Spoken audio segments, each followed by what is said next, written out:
If you love sports but your hips don't love you back, this one's for you. Whether you're a weekend warrior or a lifelong athlete, you might be feeling the toll of all that activity, especially in your hips. Osteoarthritis, joint pain, and the dreaded R word, replacement, become part of the conversation. For years, total hip replacements have been the go-to solution. But for active people in their 30s, 40s, and 50s, that often means giving up high-impact activities like running, basketball, or even tennis.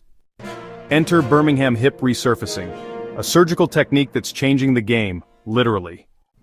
Named after the city in the UK where it all started, this procedure preserves more of your original joint, keeping the femur mostly intact and capping it with a metal alloy dome that fits perfectly into a new socket. Why does that matter?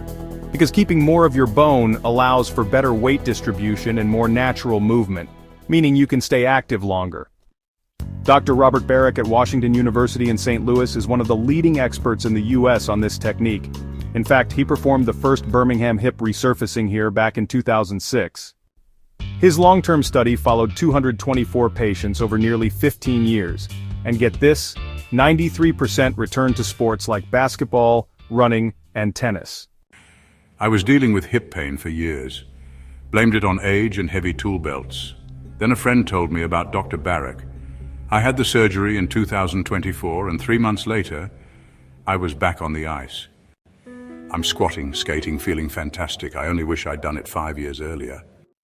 Now, full disclosure, it's not for everyone. Because of sizing limitations, it's mostly recommended for active middle-aged men, and it does require a highly skilled surgeon. But if you're trying to stay in the game and avoid sitting on the sidelines of life, Birmingham hip resurfacing might just be the MVP move.